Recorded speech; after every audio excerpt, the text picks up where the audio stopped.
Me? Seriously, the time is up. People are hip to this kind of stuff. I'm here tonight to blow the lid off it, to be the whistleblower. I'm sick and tired of the secrets and the lies. You know, look at him trying to come it up. It's hilarious, hilarious. Jim Carrey is slyly peeling back the curtain on Hollywood's darkest secrets. The ones we've whispered about for years, but never dared confirm. The legendary star who's stepped away from Tinseltown's toxic circus sat down for a jaw-dropping interview with Jimmy Kimmel. Even Kimmel looked rattled as Carrey unleashed revelation after revelation, spilling what really happens when the lights go out and the cameras stop rolling. Buckle up. This is gonna be a wild ride. What is that? Is that a gang sign? Have you, Oh, like you don't know what it is. You don't know what that is. I have no idea. Well, you don't know. Jimmy Fallon doesn't know. David Letterman doesn't know. We don't know. All the comics and show business don't know what this is. Right? Yeah. What is it? Come on, Jimmy. Seriously, the time is up. People are hip to this kind of stuff. I'm here tonight to blow the lid off it, to be the whistleblower. I'm sick and tired of the secrets and the lies. It is the secret symbol of the Illuminati, and you're a part of it, and it is the all-mocking tongue. You could practically see Jimmy Kimmel squirm in his chair as Jim Carrey dropped a bombshell that confirmed what many of us have quietly suspected for years, that these so-called woke activists masquerading as comedians are all cut from the same cloth, part of the same echo chamber. Carrey, ever the master of disguise, cloaked his revelations in layers of humor, almost as if to soften the blow or dodge the inevitable backlash. But beneath the laughs, the message was crystal clear. He wasn't just joking, he was exposing something real, and everyone watching could feel it. And I'm sick of it. I want everybody to be in on the joke, man. You know what I mean? Like, for years now, talk show hosts, people on television, people in sitcoms have been hired by the government to throw you off the track, to distract you, to make you laugh and stuff like that, make you happy and docile so you don't know what's really going on. You know, when they get out there in the woods in a circle naked and they decide these things. Jim Carrey's honesty here is nothing short of refreshing. For the past decade, it feels like every comedian, late-night host, and journalist has been reading from the same script, singing the same tired chorus of politically correct talking points. What once was comedy and entertainment has slowly turned into a lecture hall, where laughing at the wrong joke can get you canceled. And it wasn't just the media. Even our biggest corporations and household brands jumped on the bandwagon, parading their woke credentials as if it were a badge of honor, while quietly abandoning common sense. From ad campaigns to award shows, everything began to look the same, polished, hollow, and dripping with virtue signaling. That's why Carrey's willingness to break the mold, to actually say what so many of us are thinking, feels like a breath of fresh air in an industry drowning in conformity. You know, look at him trying to come it up. It's hilarious, hilarious. And, you know, and I'm sick of, hold on a second. You know what they're trying to do? Who? This thing is buzzing. Hold on. They're trying to turn us into, you know, consumer drones of some sort. Hold on, I just got to get this. And, yeah. Yeah, listen, I'm in the middle of blowing the lid off some...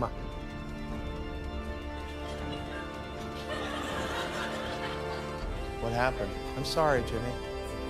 I was temporarily interrupted by my iPhone 6 Plus. Aside from the endless chatter from comedians and TV hosts, even our gadgets became part of the grand distraction, pulling our attention away from the real issues unraveling around us. While the economy was crumbling and families struggled to make ends meet, we were glued to our screens, busy tearing each other apart over the latest outrage on social media. At the same time, the border crisis spiraled out of control, but the noise of online culture wars drowned out any serious conversation. Our country's international image took a nosedive, allies began to doubt us, and rivals openly mocked us. Yet nobody seemed to care. Instead, we were spoon-fed a steady diet of woke nonsense, a carefully packaged diversion to keep us bickering over pronouns and identity politics rather than focusing on the urgent, tangible crises right in front of us. How's life? Everything good? You know, it's so beautiful. It really is, especially when I'm absent from it. Do you feel like you're separated from the rest of the world and what's going on? No, not separated at all. In fact, it's the exact opposite. You know, don't get me wrong, you know, Jim Carrey is a great character, and I was lucky to get the part. but I don't think of that as me anymore. You don't. Now, you might be tempted to dismiss all this as nothing more than comedy or some far-fetched conspiracy theory, but if you take a closer look at what's unfolded over the past decade and what's happening right now, you'll start to notice the same unmistakable pattern Carrey was hinting at. He's essentially pointing out that Hollywood operates like a well-oiled machine, one that dangles fame, fortune, and influence in front of its stars. In return, those celebrities are expected to play their role, push the agenda, and keep the narrative alive. It's a trade-off: success and visibility for obedience and compliance. Then, once they've served their purpose, they fade into the background, stepping aside while a fresh wave of actors, comedians, and influencers are rolled out to carry the torch. Carrey wasn't just cracking jokes, he was shining a light on the cycle that keeps repeating. Not really, no. I used to be a guy who was experiencing the world, and now I feel like the world and the universe experiencing a God.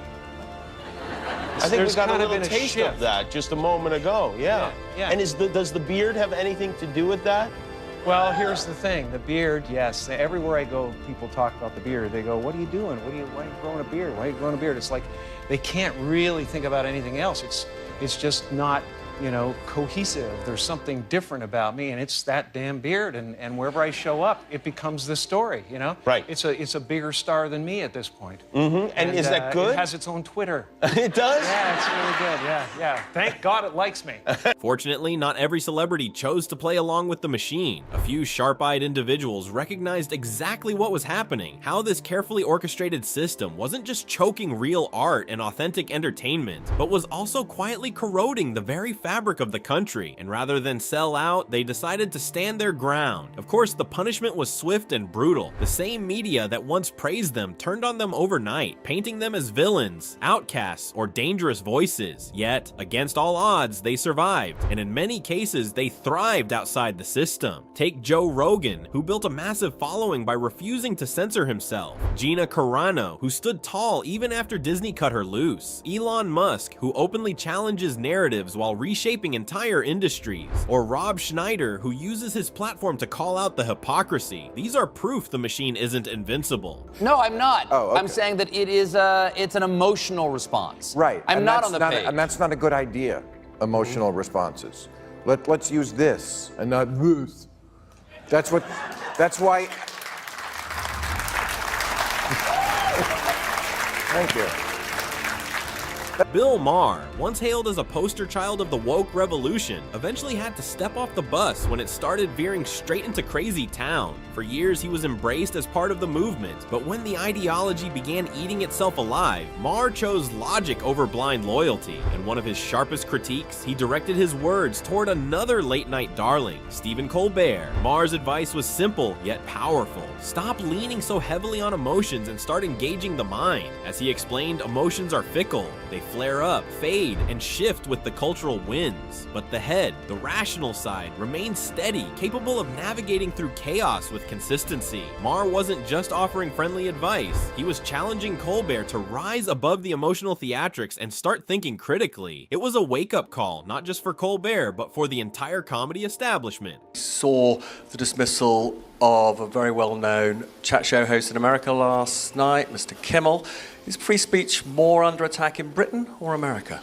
Well, Jimmy Kimmel was fired because he had bad ratings more than anything else, and he said a horrible thing about a great gentleman known as Charlie Kirk. And Jimmy Kimmel is not a talented person. He had very bad ratings, and they should have fired him a long time ago. So, you can call that free speech or not. He was fired for lack of talent. So Kimmel's firing has gone public, and right on cue, the usual suspects are blaming it on Trump, crying about an attack on free speech. But let's be honest, this has nothing to do with free speech and everything to do with Kimmel being just another cog in the machine. For years, he played his role perfectly, parroting the narrative, mocking the wrong side, and pushing the exact agenda he was planted to promote. Alongside Colbert, he became one of late night's biggest mouthpieces, serving up politics disguised as comedy. But here's the thing about the machine, it uses people until they're no longer useful. And now that the narrative has crumbled and audiences have tuned out, the machine has no need for Kimmel anymore. His firing wasn't some grand injustice, it was overdue. He wasn't silenced, he was discarded, just like every pawn once the game changes. On Truth Social, Great news for America, the ratings challenge Jimmy Kimmel show is canceled. Congratulations to ABC for finally having the courage to do what had to be done. Kimmel had zero talent and worse ratings than even Colbert, if that's possible. Is that true? That leaves Jimmy and Seth, two total losers on fake news NBC. Their ratings are also horrible. Do it, NBC. President Donald J. Trump. Look. Trump's return to the White House has injected a long overdue sense of sanity into the country. For years, the Democrats tried to smother America under the suffocating weight of wokeism, pushing an ideology that divided people, weakened culture, and distorted common sense. But Trump's unapologetic anti-woke stance has thrown a wrench into their carefully crafted narrative. He's not just resisting the cultural slide, he's actively pulling the nation back toward reality. Meanwhile, late-night figures like Stephen Colbert and Jimmy Kimmel spent years twisting stories, ridiculing dissent, and cheerleading for their political favorites, all under the guise of comedy. They became cultural enforcers, not entertainers. But those days are done. The stranglehold of woke propaganda is breaking, and the voices that once dictated the conversation are losing their grip. With Trump back at the helm, America has a fighting chance to reclaim its sanity and its backbone. Kimmel's downfall isn't exactly shocking. If he'd possessed enduring talent, he'd still be on the air. Instead, his weaknesses finally caught up with him. Television and news are businesses first and entertainment second, and they demand measurable results, ratings, relevance, and revenue. When a host stops delivering fresh jokes, stops engaging viewers, or leans on predictable takes, networks make the cold, pragmatic choice audiences rarely see. Cut losses and refresh the lineup. People will howl about censorship and political witch hunts, but executives answer to viewers and advertisers, not to ideology. If Kimmel spent years parroting a script instead of evolving his craft, his removal is simply the market doing its job. Harsh? Perhaps. Fair? In commercial terms, absolutely. The era of cozy late-night gatekeepers is fading, and any entertainer who refuses to adapt or demonstrate value risks becoming expendable. The media isn't a charity, it's commerce, and commerce rewards performance, not entitlement. At the end of the day, Hollywood and the media machine are finally being exposed for what they are: narrative factories that chew up talent and spit it out when it's no longer useful. Carrey pulled back the curtain, Maher broke ranks, and now Kimmel is paying the price for being more puppet than performer. The woke agenda is crumbling, and those who relied on it for fame and power are falling with it. The tide is turning, and America is waking up. And this brings us to the end of today's video. If you enjoyed it, then hit the like button and subscribe to this channel for more videos like this. Thanks for watching, and I'll see you in the next one.